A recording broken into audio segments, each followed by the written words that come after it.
Shock the System podcast. We are back on the studio today because we will be discussing about injuries, sports injuries, how to prevent them, and how to overcome sports injuries. No? Very timely. Ang daming athletes. If you're an endurance athlete, triathlete, whatever, if you're into intermediate, beginner, amateur, or pro, syempre, injuries are the main disruptor of any athlete. And we have on the show with us an expert, a doctor. So our guest for this afternoon is a board-certified specialist in physical medicine and rehabilitation, so regenerative sports medicine. And she is also a multi-sport enthusiast, an athlete din to. Nag-release din to kasama natin. So guys, welcome to the show, to the podcast, Shock the System, Dr. Janine Warrick, Coquia.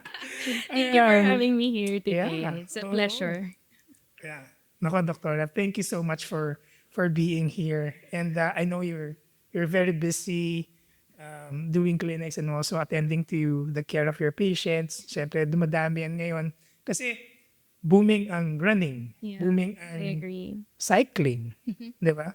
And siyempre, tayo namang mga Pinoy talagang innate sa atin yung magiging, yung sports minded. Sporty, Diba? yes. Whether if you're doing it indoor and also outdoor. Daming active ng mga tao. Okay? So, let's talk about injuries. No? But before that, siguro for our viewers and listeners, yung background mo as a sports medicine doctor or rehab doctor, A rehab how doctor. long have you been doing this, Doctora? Okay, so just a little background, sir, how I Yes. got into rehab medicine. So way back in college, because I'm a graduate of sports science in UST. So back then, so I used to play football. Collegiate lang naman. But then I got sprained. So when I got sprained, I went to a doctor.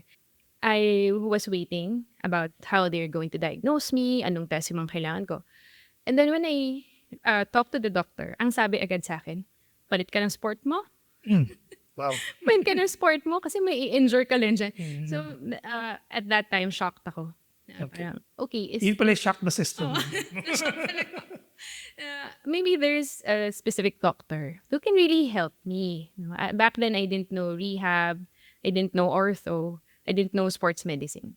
So I just left the clinic. Binigyan ako ng pain medicine. And then, I can't remember kung may x-ray or wala. But, yun lang naalala ko. Stop the sport. Change the sport. Sa isip ko, siguro chest na lang. Alright, so Non-physical. non-physical, non-contact. Yeah. So, I think that really inspired me to be into sports and take care of athletes. That has been my dream. That was your purpose. Na you went into sports med or rehab med. So when was the Doctora? How long so- have been So, I went into residency training in 2019. You do residency training for rehabilitation about 3 years. And then I graduated 2021. Okay, so, I've been a doctor for a long time. But the training, yun yung matagal, of course. And then practicing for about 3-4 years now. My own private practice. And also I think you do some addition, some special international, di ba? Oh, yeah. May So, mga certifications, right right? now, the sports medicine kasi kulang din sa Philippines. So, you really have to reach out to other countries to get trained. So, I went to Taiwan, I went to Harvard just to study. Nice. I went to Japan as well just to get additional training. Saka very dynamic kasi ang sports, no? Ang daming nagbabago. Oo. And ang daming mga bagong sports na. Maraming sports, maraming injuries. Yes, correct. So, doctor for practicing already for almost 4 years. No? And doctor, ang topic natin very timely kasi nga Sports injuries. ano yung mga sports injuries na nakita mo mostly, and Mostly. what are the types of athletes that you see? Alright, so I'll start with the types of athletes. No? So I've seen gymnasts, very young, 7, 8 years old, cyclists, triathletes, most especially, and then football players, basketball players, even fencers. Yeah. All right. Okay. So before I discuss the common injuries, I would like to share the modifiable and non-modifiable risk factors. Okay. Okay. So non-modifiable risk factors, these are the factors that we cannot control. Right? And then modifiable, the things that we can control. So let's start with non-modifiable risk factor. Can you guess the number one risk Injury. factor? No. Non-modifiable risk factor lang. We cannot change it. The injury. No, just risk factor. Risk factor, weight, obesity. No, it's age. Age. But of course, if the athlete is her advanced age, he gets injured compared to a younger athlete, first the recovery would take longer. Okay. Yeah. It's a given because cell replication, your bone density, collagen production, they all decline as we age. It's a fact. I'm so sorry. And our muscles also, they shrink over time. And the second non-modifiable risk factor would be a history of a previous injury, whether it was addressed or not. Okay. And the third one would be gender or genetics. If you have a genetic condition, for example, a joint or ligament laxity, definitely we will be more prone to ligament injuries. Okay. Wow. So, next, modifiable risk factors naman. The things we can control. So, let's go there. Definitely, this is where your strength comes in. Flexibility, mobility, technique, execution, proper form, lahat yun. Okay? Because those are the things that you can improve on through training. Okay. Yes. You get that in practice, in training, your repetitive movements. Yeah. Diba? So triathlon is not just swim, bike, run. You really have to focus on building your strength, building the muscle group that you need for propulsion. So going back to the question about the most common injuries. So number one would be shin splints. Shin splints. Okay, so I've had a lot of runners, Chicago Marathon runners last year. Marami silang shin splints. Oh. So the shin splints would happen if you have been overtraining footwear and poor foot biomechanics. Okay. So just remember that whenever there's a sudden increase in your activity, sudden increase in mileage, sudden increase in intensity, that's very crucial. Pwede kang magka-shin splints. Okay, especially if you're a runner. Okay. Shin splints, Shin sabi splints. nila, pag mali yung sapatos mo. Yeah, could. So it's also a contributing factor. Yes, especially if you're flat-footed. Oh, okay. Ako yun. That's it ako eh. Oo. So you need to get Yeah. shoes with high arc support, with an arc support. Yeah. Okay. And train your intrinsic muscles of the foot, I mean. Okay. Not just the shoes, but Not just the also you have shoes. to have parang a foam or something like that you can put inside your foot. Yeah. Okay. Like a support, arc support. Okay, so I would just like to emphasize how much muscles we have on our foot. So Yeah. this is our foot, no? And then you can see that there are a lot of small muscles in our foot. So they all work together for us to run. So even these muscles, we train them. It gets stronger, siyempre. Yeah. As it is. And definitely if you include strength and conditioning, yeah. you run Balance, up the hills. proprioception, agility drills, kasama lahat yan. Yeah. And Dr. Ensure, aside from Shin the shins, ako nagkaroon na rin ako ng ITB. IT band syndrome, IT yes. band, no? It's common. Okay. So IT band syndrome, I would be discussing it actually with the knee. So this is my favorite model, my knee. Okay, so I cannot discuss all the injuries in the knee kasi marami sila. Marami. However, yeah, it could be an IT band syndrome, especially if you have tightness. So you have to work on your hip flexibility, your hip Flexibility. muscle or your gluteal muscles, strength. Naku, ako nun. Marami siya. So hip flexors and then gluteal strength, hamstrings. Hamstrings, not just the quads. right?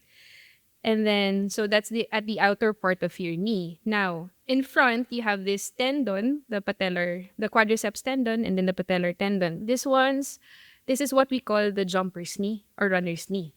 Okay, so ganun din, pagka bigla ang increase in mileage and intensity, pwede siyang lumabas. Okay?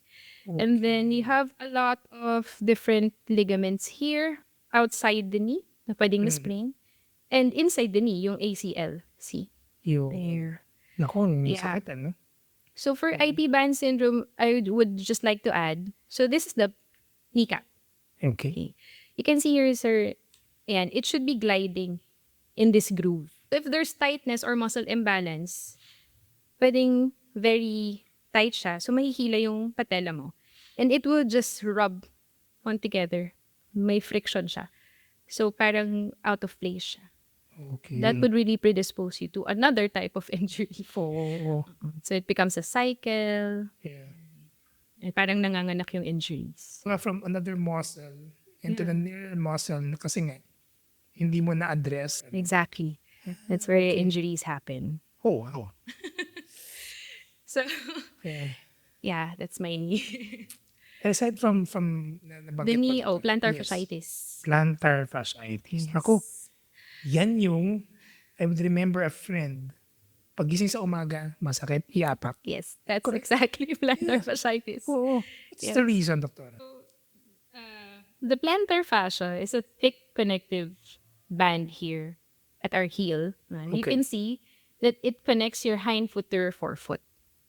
So, can you remember when you started walking? Remember, 1-year-old, diba? So, the plantar fascia, they are the ones who absorb the weight of our body and the shock absorber of our body whenever we start walking. So, over time, it's cumulative kasi it gets micro tears in the plantar fascia. So, those micro tears, sila yung sumasakit over time. And then, when we are sleeping, siyempre relax tayo, di ba? Yeah. So, your feet, they're relaxed as well. Your plantar fascia is shortened. So, when you wake up and you step on the ground, biglang may sudden stretch. Oh, no. So, masakit siya. Oo. But then, as you walk throughout the day and it warms up, nawawala. Or it decreases over time. So, gano'n na naman, matutulog ka and then you wake up. Ganun.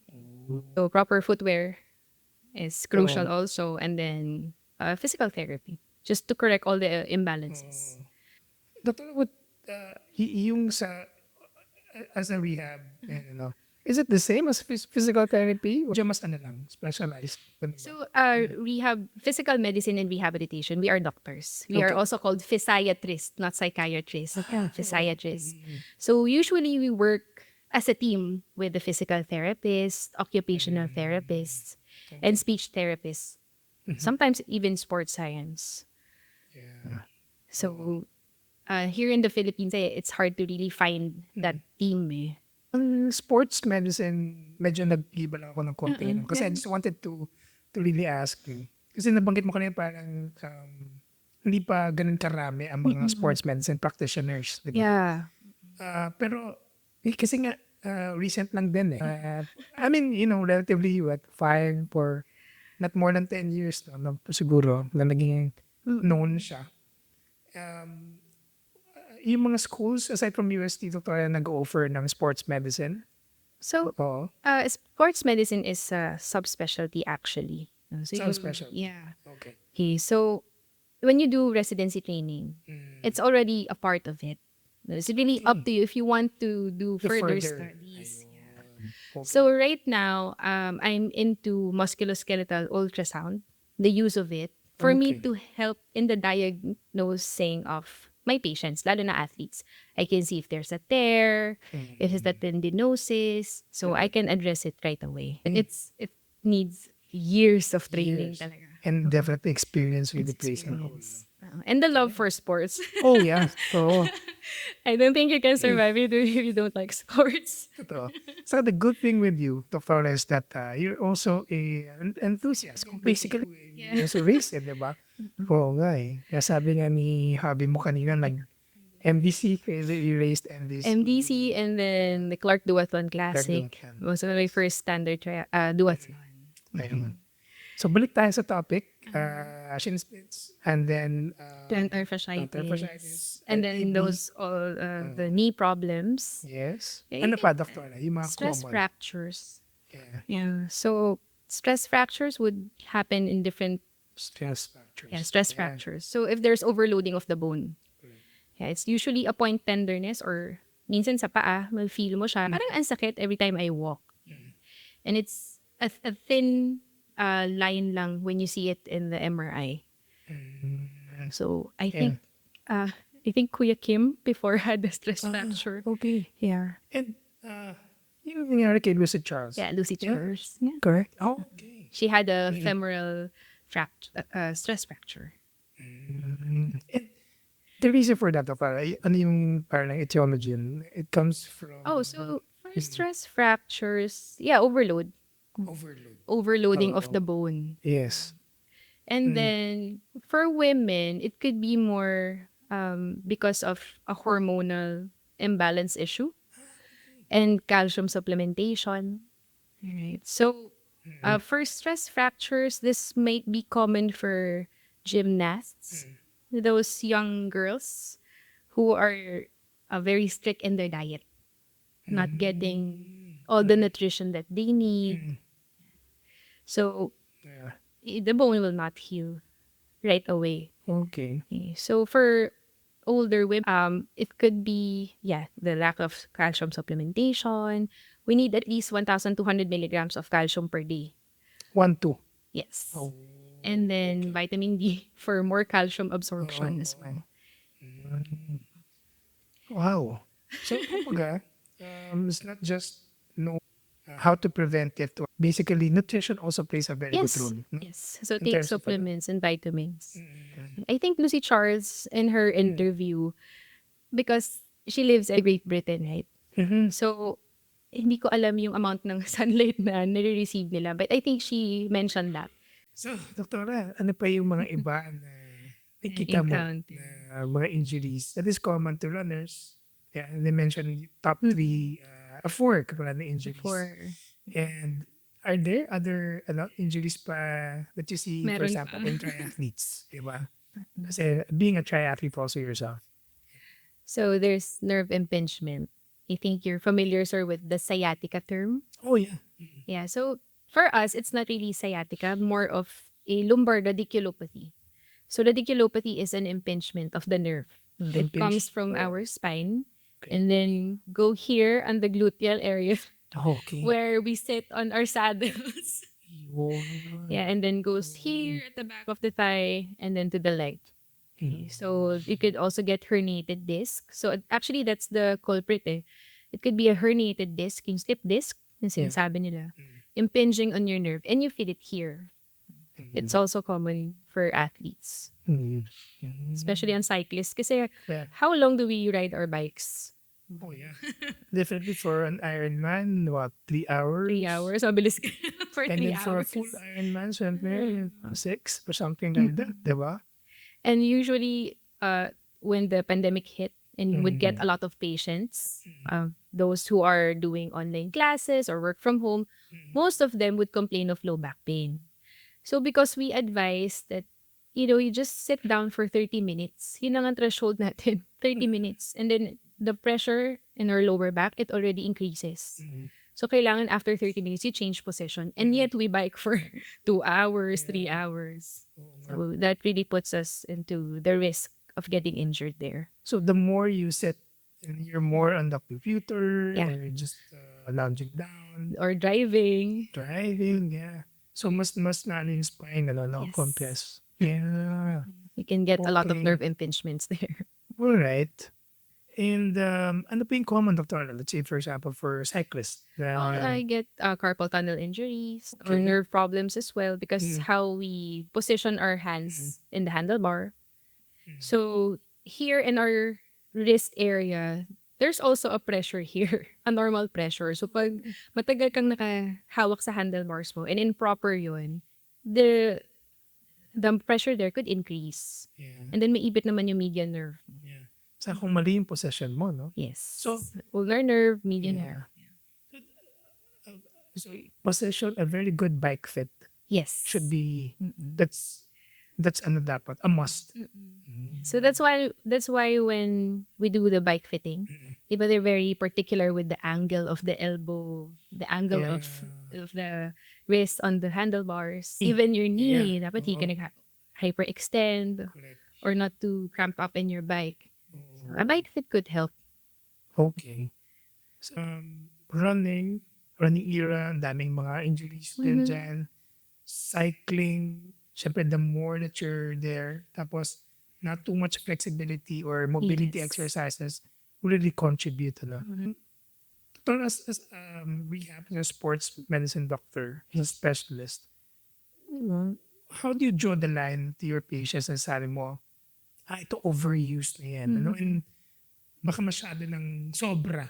And it will definitely contribute to the risk of you getting injured. Oh. I think a good benchmark would be the pain that you're feeling. Okay. Kasi sometimes even overuse, hindi mo pa alam na overuse ka na until the pain would visit you. Correct. Right? So, can I discuss about the pain? Yes, definitely. All right. So, for the pain, okay, so let's discuss first about the fatigue or the delayed onset of muscle soreness. Yan, DOMS. Yeah, the DOM. So this happens because of physiologic sequences of our bodies adapting to the exercise. So there's protein degradation. Sorry, this is too technical. Basically, there's a breakdown of your proteins and your body's trying to adapt to it. So usually, it would occur around 48 to 72 hours post-exercise. No? Kung may bago kang technique. Yung nangyari sa subit, doktora. Ganang training kasi. Anyways. Yun, DOMS. Then, shock the system. Okay, so when did you feel the pain? How many days after? 2 days. Yeah. So sequence kasi siya. Yeah. So usually after the 3rd day, dapat decline na rin yung pain. However, if you feel that your pain is persistent and then there's already a decline in your performance, I think that's when you should really have it checked. Okay.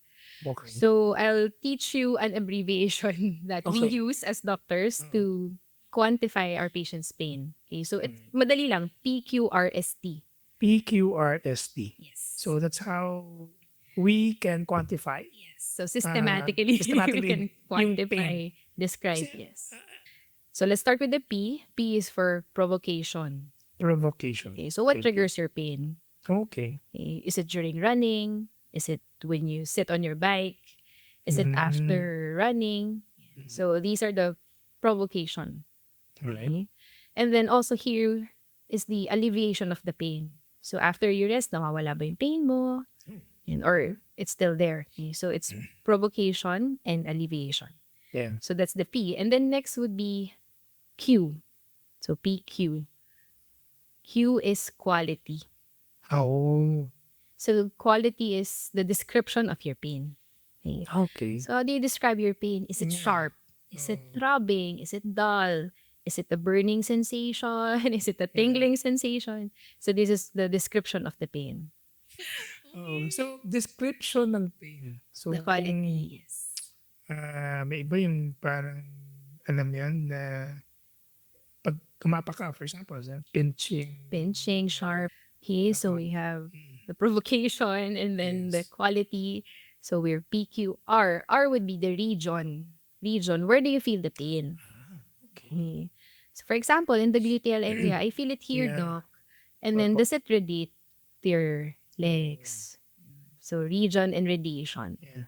And there are times, no, Doctor, that let's say, for example, you get that or you feel that pain on the specific area, pero once you do running, parang it also... Lumilipat. Oo Parang you also feel that pain or probably not that amount of pain on that area, pero But on the discomfort. area, may discomfort na. Let's say, for example, the calf. Paano yun? Paano nangyayari yung ganun? Is it because also your muscles also are weak on that area. There are a lot of reasons Maraming kasi. ano. Yeah. So we have to investigate talaga where the pain is coming from. If it's radiating more or less, it could be a pinched nerve or a nerve affectation. Oo. So yung mga different injuries na parang nabanggit mo, ano yung kailangan talaga naman yung say of priority? And if they're diagnosed on these particular injuries, ano yung kailangan talaga na ilapit na sa'yo? Kasi there's times kasi, tigas sa ulo. They would not go to a, di ba, specialist. Di ba? Yeah. Kasi ang gusto ko malaman, siyempre, okay, sige, baka yung ITB, ako nangyayari sa akin na pala yan, yung when I'm, ano ba yan? Yung, hindi man unhealthy, parang you're out of shape, tapos pinilit mo, Yeah. You push through it. Oo. So, ano yung doktora? Okay. So that would be answered by the next letter. Okay, sure. The S. Letter S. So okay. PQRS, which is the severity. Ayun. So this is where the scale comes in. So from 0 to 10. So 0, wala talagang pain, no pain at all. And then yung 10/10 na pain is the emergency type. Diba? So dapat hindi mo na ako pupuntahan sa clinic. You should be in the emergency room now. ER na. Yeah, so we grade it 0 to 10. Okay, because pain is subjective eh. What a 10/10 could be for me might just be a 5 for you. Sir. Oo. Okay. Yeah. And then the last one would be timing. So PQRST. So timing. Here, I ask my patients, how long have you been feeling your pain? Ang sinasagot sa akin, Dok, matagal na. Agan na. Okay. It really happens to us. So, but we want you, sana, to quantify at least when did you start feeling the pain? Why? Yeah. Okay? Kasi if there's acute and chronic pain, so this is a bit technical. Acute, bago lang. Yeah. Chronic is medyo matagal na, Matagal mga na. 6 months. Yes. So pag chronic, kasi we have chronic pain. When you reach that 6-month mark, the brain or the central nervous system already changes. It's more hypersensitive to the pain. So sometimes you're already healed, pero may pain ka pa rin. So, already may sugat ka dyan, pero 6 months ago na, pero may pain pa rin. Okay. It's just because your brain is already hypersensitive. Okay. Okay? And then here in the timing is also important. Constant ba yung pain mo? Is it on and off? All of those would really come into play on how I diagnose my patients. I see. And I will tell you, okay, you really need to do this now. And siguro, draws the line kung if you really have to slow down, lessen your load. You know? Kasi may mga iba, what I also observed, Doctor, na pagka, especially the women, I'm sure, Doctor, you can attest to this, ang threshold for pain, I think mas mataas para sa, compared to male. Ano ba? Or do you agree? I guess when it comes to childbirth, yes. Oh, yeah? But my observation for a normal patient versus an athlete, yung athletes talaga, sir, they're not complaining of pain. They would come to me mga 9/10 ng pain. Pero natitiis nila. Kaya Yeah, pag athletes talaga, yung pain threshold. Kaya grabe. Sometimes when I inject them, they don't flinch. Ang haba ng needle ko. Wow. But they don't complain of any pain. Yeah. At least in my observation. Sige. Wow. So, pero kanina, you already mentioned about nutrition recovery. You mentioned about, or for example, multi supplements that you advise patients to aid in their recovery or probably prevention or make them stronger. I mentioned about calcium, vitamin D. Ano pa yung doktora? So, just take a regular multivitamin. multivitamins. Yeah, hindi naman siya kailangan branded talaga. So, different vitamins would work differently on people. Just get the multivitamins, yung marami na in one. Okay? And then, just to make sure that you're meeting the requirements. Alright. Okay? So, for calcium and vitamin D, usually it's a separate tablet talaga. Okay? Kasi konti lang sa multivitamins. If I get a patient who has a nerve injury, tinataas ko yung vitamin B12. B12. Yeah. Kasi we have the B complex, diba? Yeah. Mababa lang yung B12 doon, around 100-200 micrograms. But if there's nerve impingement, I usually prescribe about 500 to 1,500 micrograms. Okay. During the, kasi mahal din siya. Oh, yeah. It's quite expensive. And then the protein, make sure you meet your protein I requirements. would remember some athletes, parang pagka-training, parang may pharmacy. So, diba? I know someone. Oo, well, grabe. I know someone. Kasi lahat, no, kailangan, ano. Ganun ka, ano eh. Saka, glucosamine, doktor. We need that, or even man. And Optional, but the recent studies kasi sir, more on collagen talaga. collagen. Yun nga. So, Kaya, collagen. yun yung gusto ko rin, ano.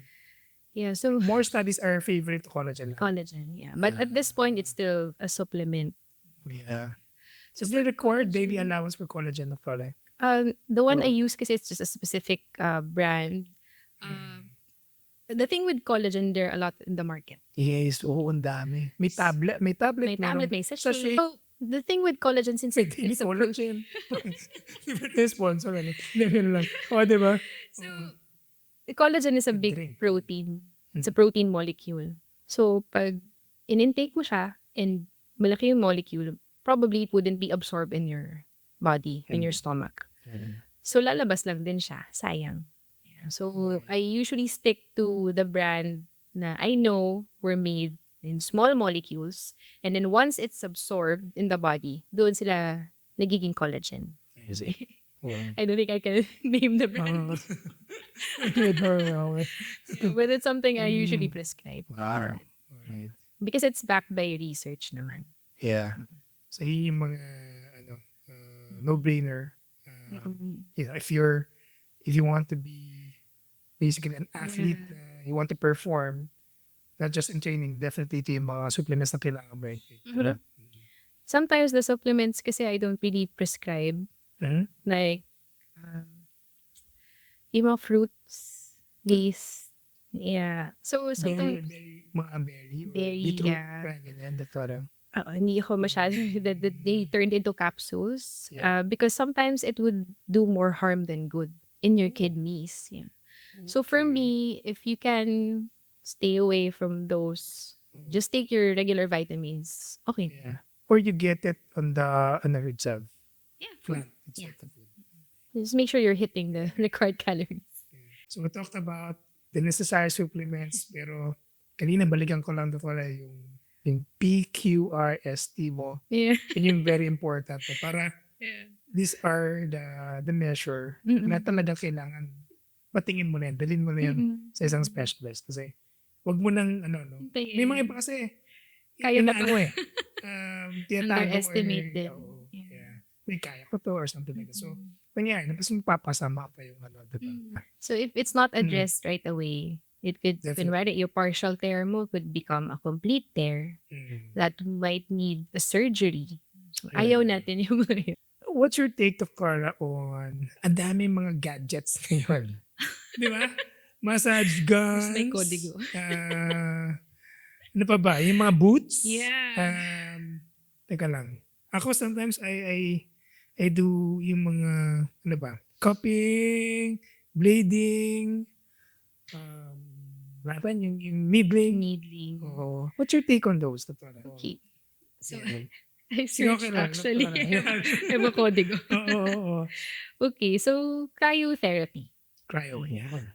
So I searched a systematic review by Gina et al. In 2019. The title of the study is Cryotherapy Duration is Critical in Short-Term Recovery of Athletes. So in this study, they're saying that cryotherapy following exercise for no longer than 10 minutes No longer than that. is mainly for pain relief. Because prolonged icing time, 10 minutes or greater, can lead to an immediate detriment in muscle power and activity. Okay. Yeah. So 10 minutes or less lang. And then, cold water immersion. It has a benefit in the first 24 hours following exercise versus immediately post-recovery. So you have to wait about 24 hours. And then they're recommending to use this protocol. So immersion time of 11 to 15 minutes lang in 11 to 15 degrees Celsius. 11 to 15. So madali lang. Medyo 11 to malamig. 15 minutes, Medyo malamig pa 11 rin to ginawa 15. ko. Kaya pala ang sakit. Frostbite. Oo. So, hindi pala. Alright. So that's cryotherapy.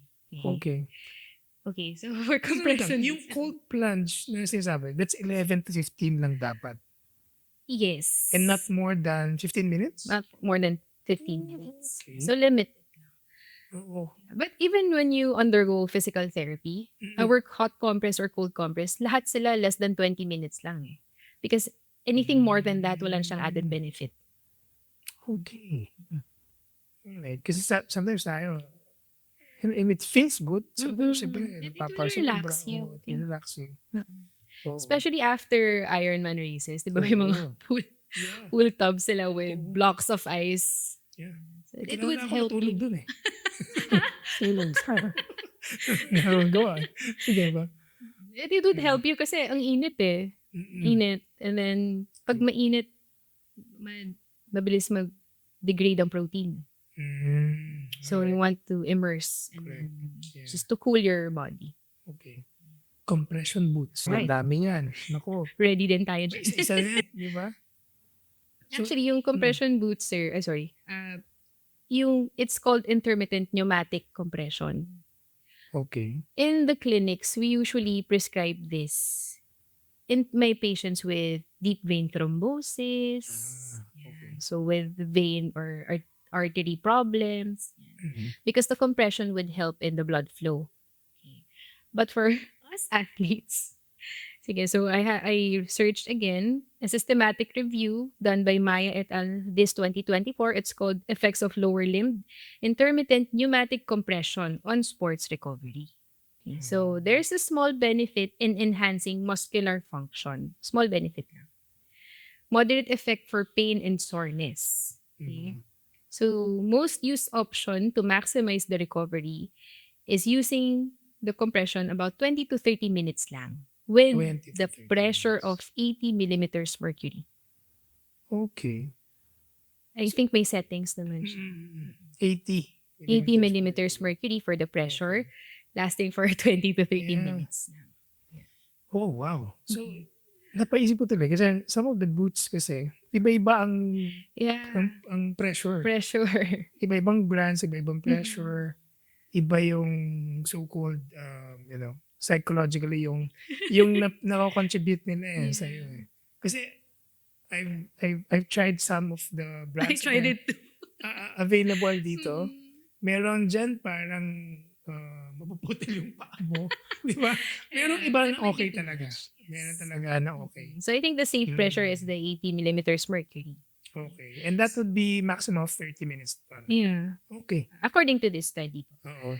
And then we don't have the compression boot, but you can buy the compression Socks. stockings. Yeah. Ah, Medical grade, you can do that as well. oh. Yeah. And then just wear it post-exercise. Oo. Alright. Pre-tin ba, Doctor? Kasi I see some athletes also using it. So, yung mga compression socks, yung mga Pwede naman. okay din. Especially when they're doing long distance, like marathons. So, before and even after. Okay. It helps with the blood flow kasi. Oo. So, Okay.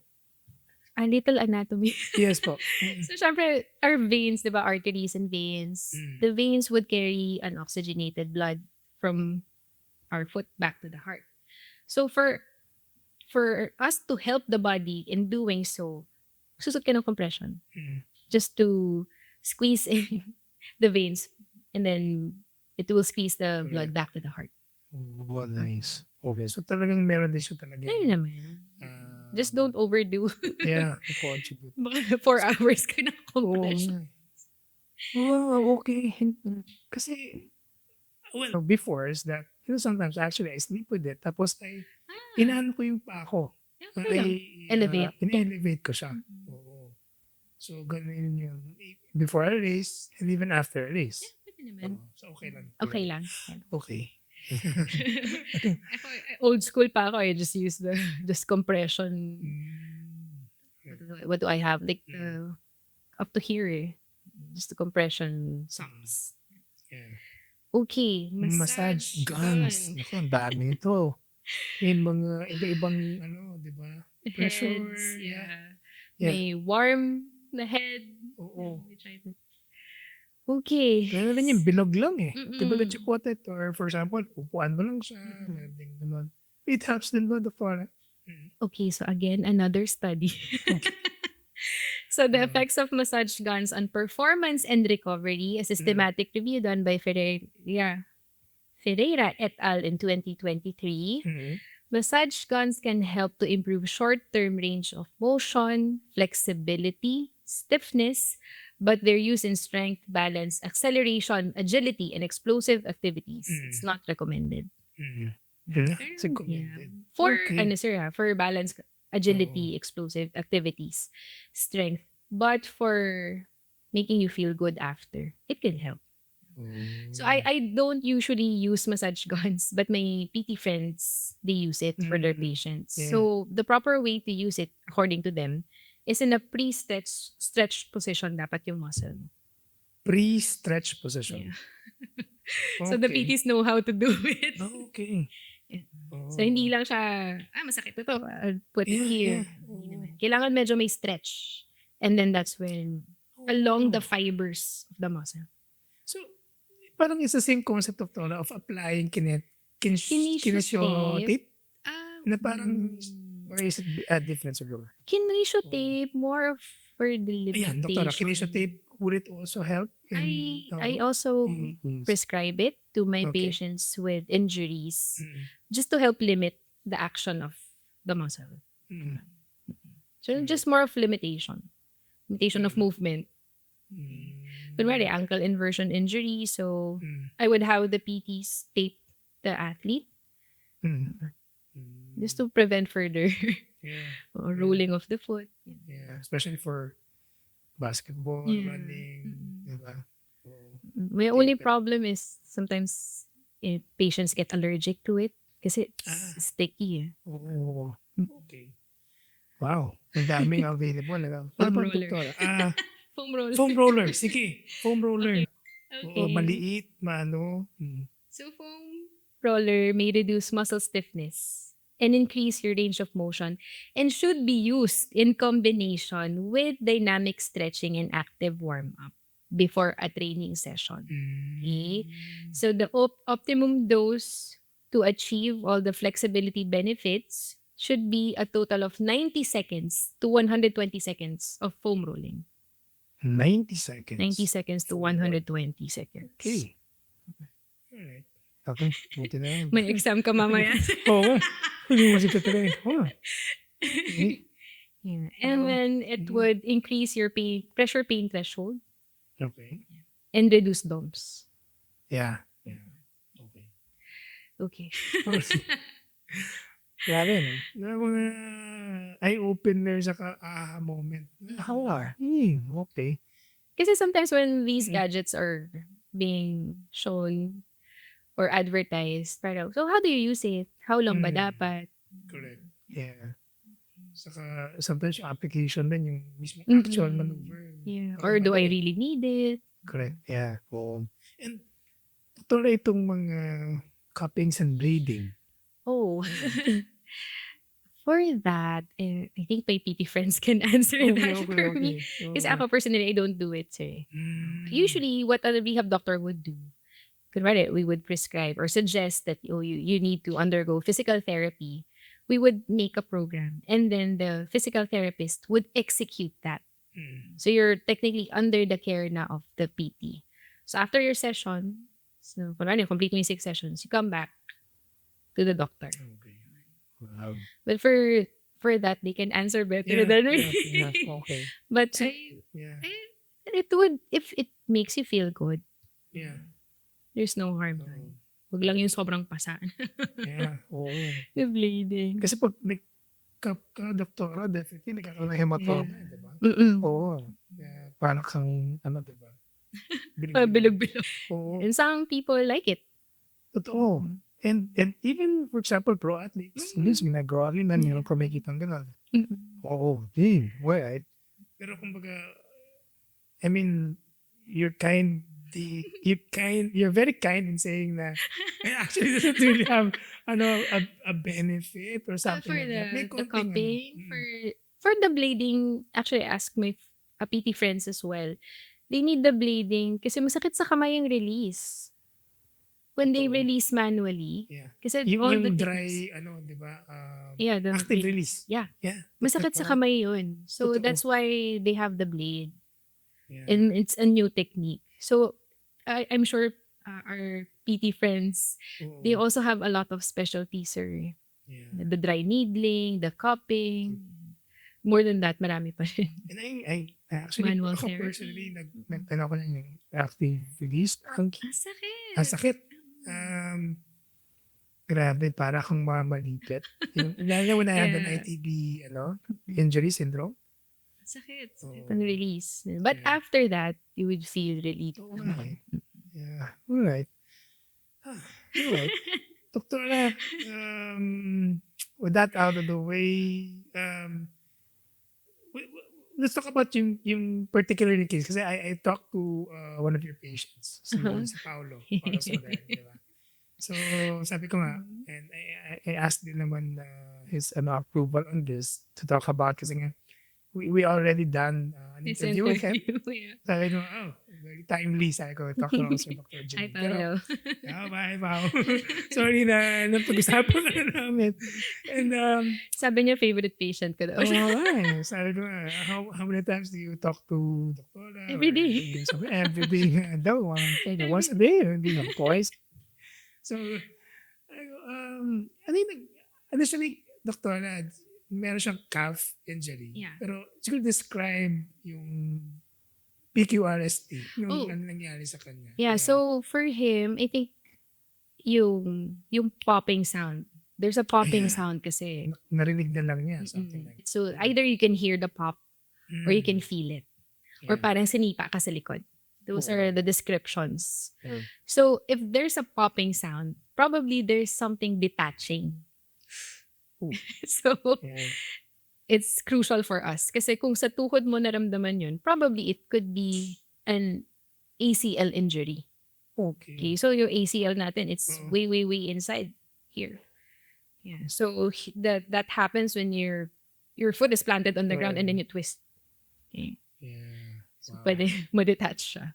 Oo. So it's the same, I think, with Paulo. Mm. And then he couldn't walk. Yeah, I would see yung mga pinapost din niya. Nahirap siya tapos. So that is already the decline in your performance. Oo. You would Tapos, know.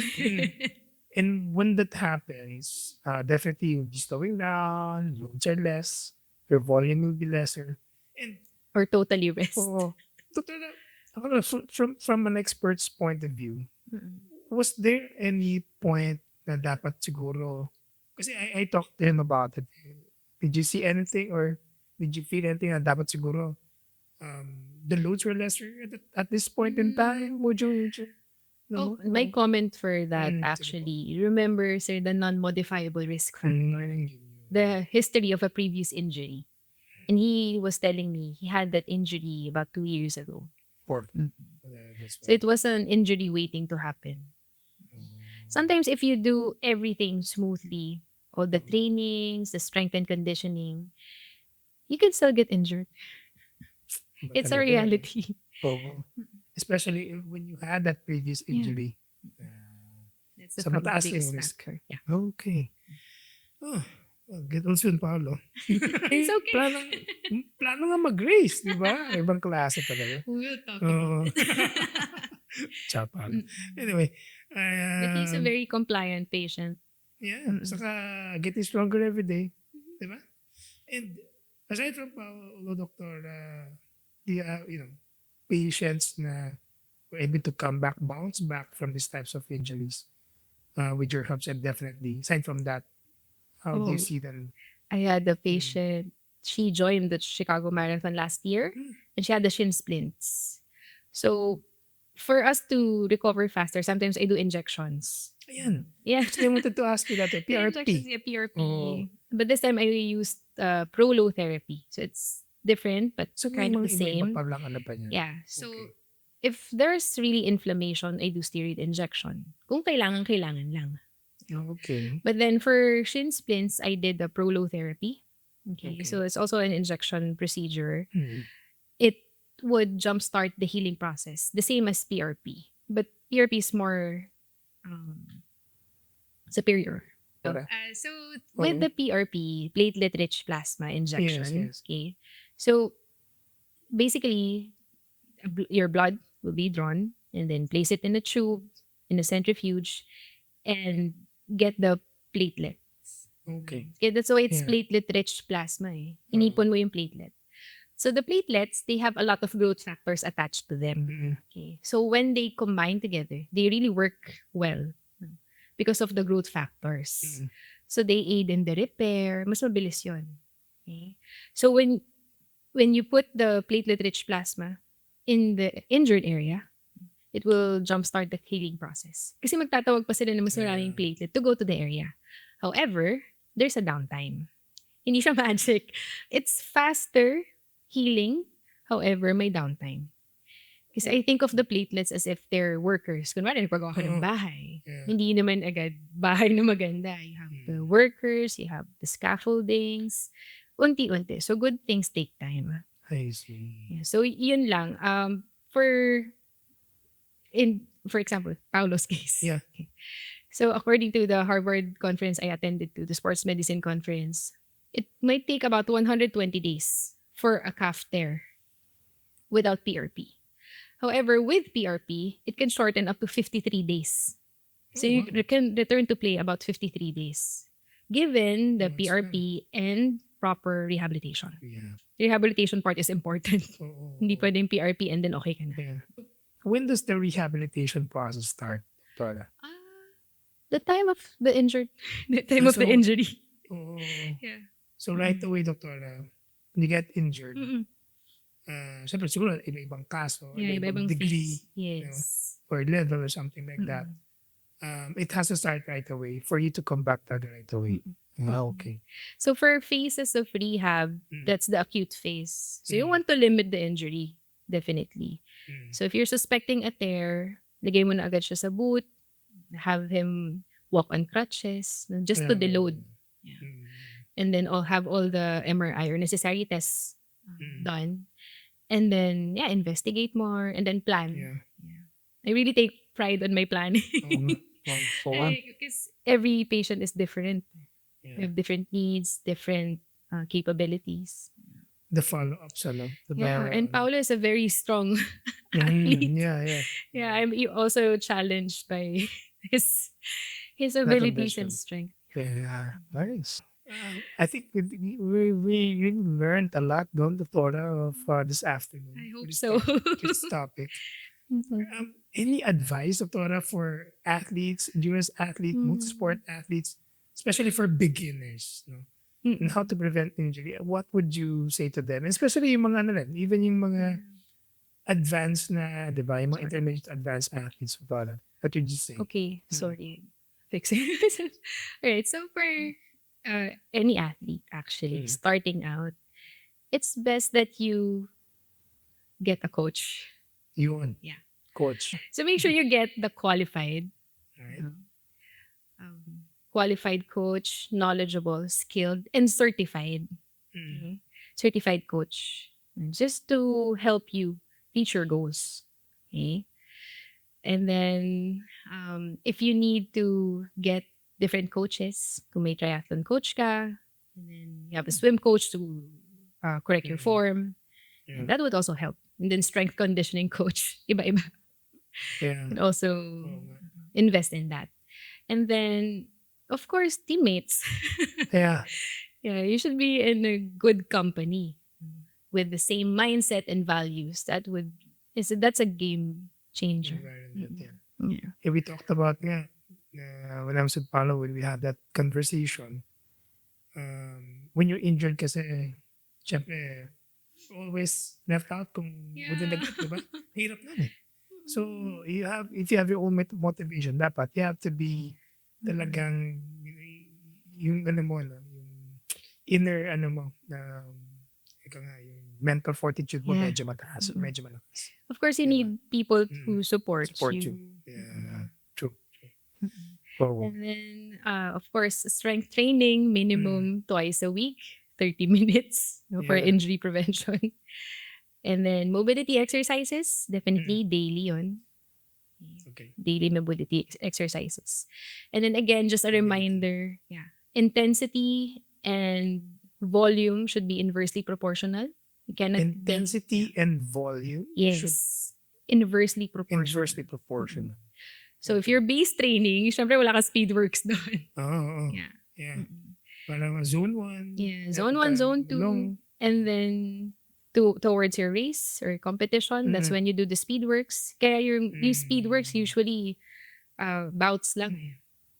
Mabilis lang siya. Like 30 seconds sprint and then relax. Oh. But never together. I May see. injury talaga. Oo. I've been talking to some of athletes as well, not triathletes, runners then. And then they would tell me, I would ask kasi, okay, what is your training block for this week? How many mileage? How many years have you been running? So all of that I take into account. And then I ask, what does your training program look like? What does your training program look like? So they share to your training peaks, basically.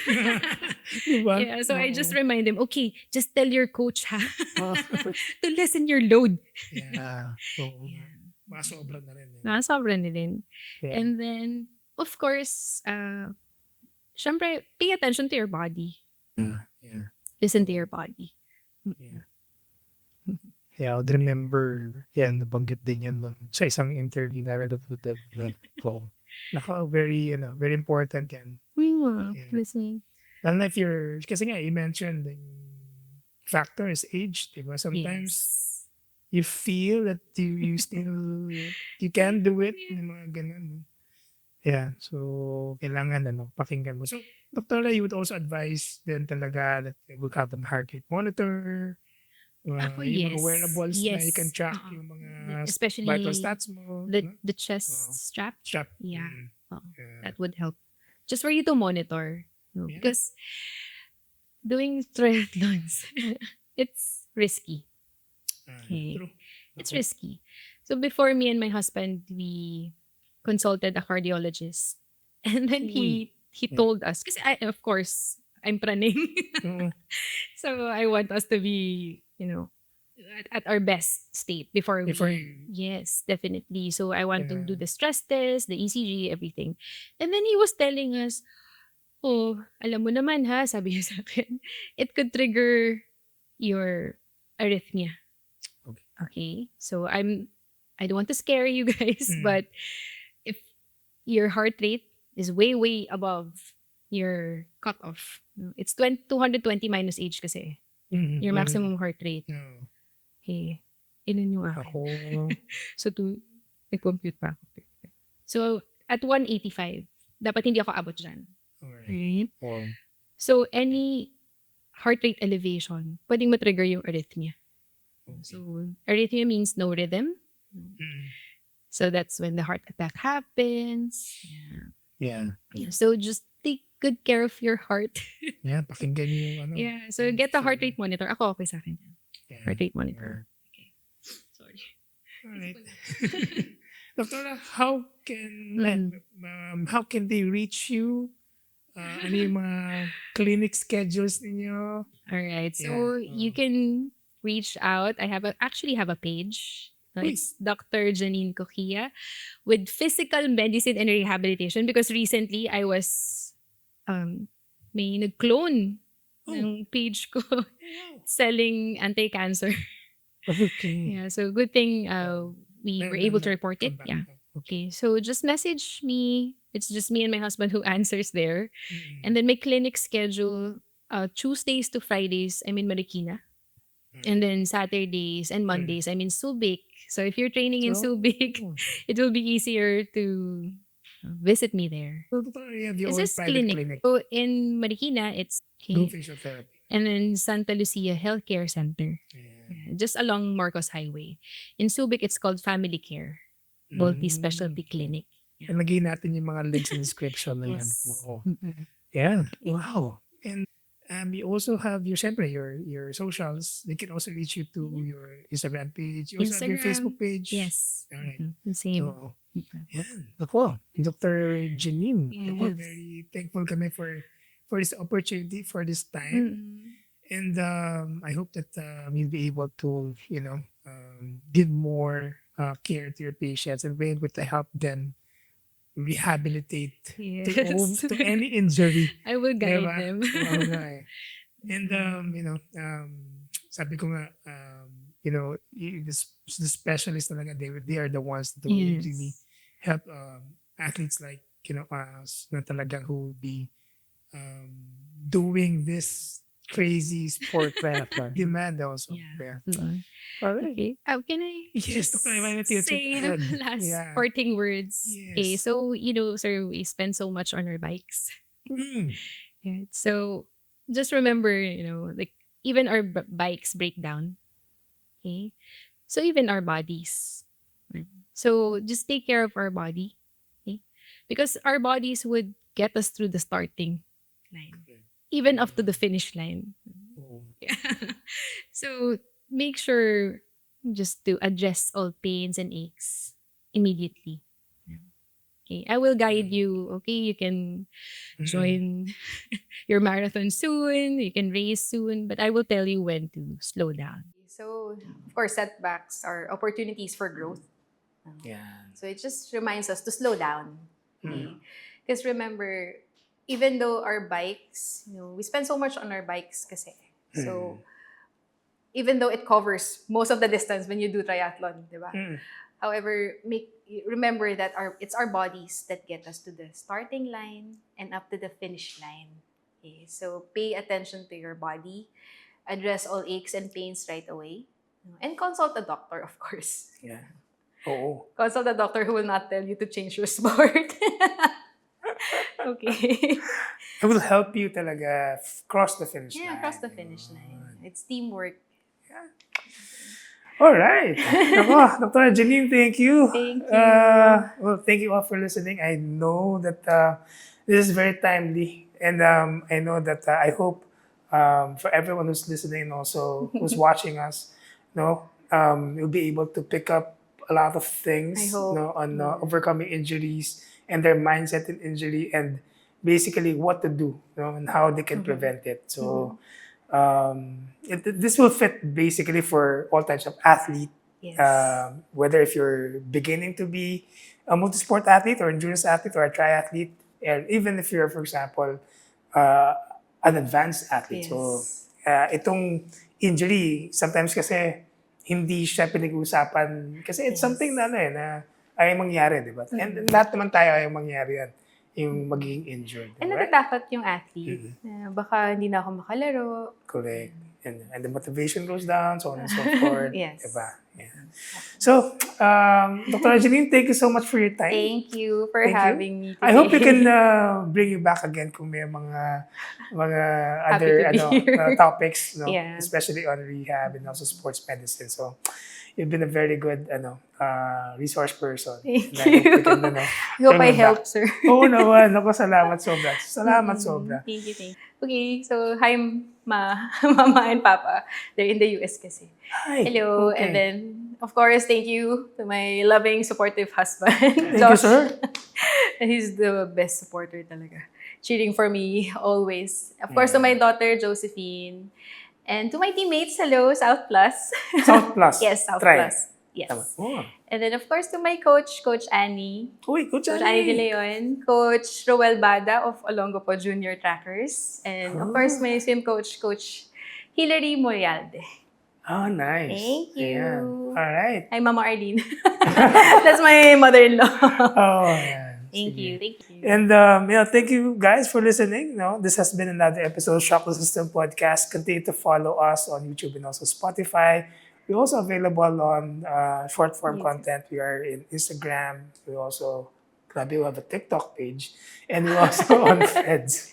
Ayan, so we will link all the description of Dr. Janine Warrick Coquia, yung clinics niya and also her schedules. Yes. We'll ask that, because we know your body is very important to you and also crossing that finish line is more important to you. So please, follow your, listen to your bodies. Thank you. Dr. Janine, thank you so much. Sir, thank you guys.